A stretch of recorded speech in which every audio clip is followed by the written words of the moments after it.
I questioned myself as to whether or not I was actually going to do an iNR for this movie that I've recently seen, but why not? I could use my Windex bottle though. So today for the iNR, I will be reviewing My Big Fat Greek Wedding 2.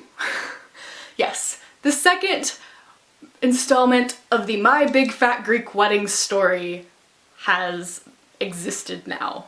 So the first installment of this movie story thingamadoodle came out in 2002. It came out about 14 years ago.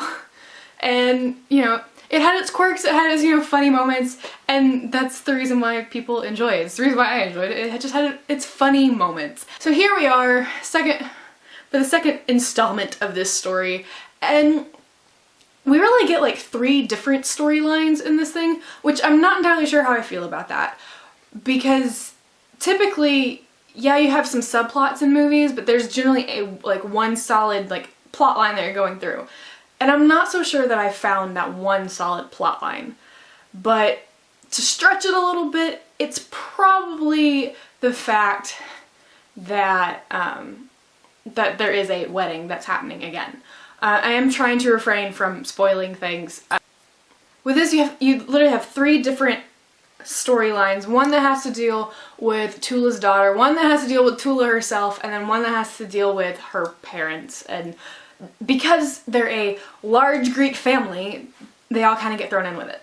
And I have to say though, I've been very impressed with the way that Windex has advertised for this film, because that was kind of like the big thing of the first film, which was Gus would just always say, oh, put some Windex on it.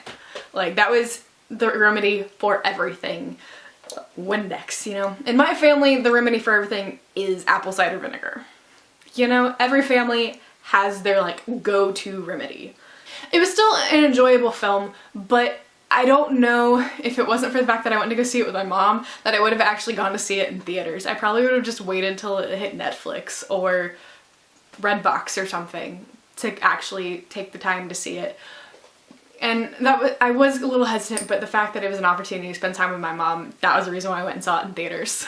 Yeah. Things work out really well for Tula's daughter, Paris. Couldn't think of what her name was, but that's what it is. Her name is Paris.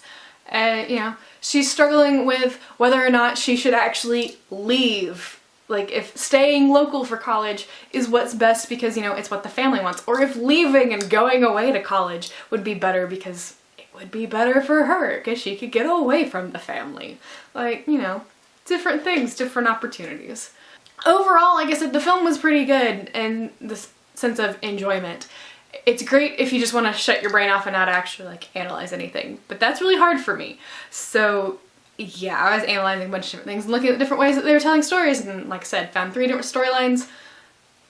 I guess the way that they were all tied together was the fact that it was all about the same family and just talking about how family is important and you will always have your family whether you like it or not. Those are my thoughts on it. I don't intend to write a longer review on this because there was not much else to say. So yeah, if you enjoyed, you know, My Big Fat Greek Wedding, then by all means, please go see My Big Fat Greek Wedding 2. Because it's definitely a nice continuation from the first film, but instead of it all being focused on Tula, it's focused on 3 different women. And they do talk about how they all have strong women in the family, so, you know, it's all good. But yeah, so that's it for me.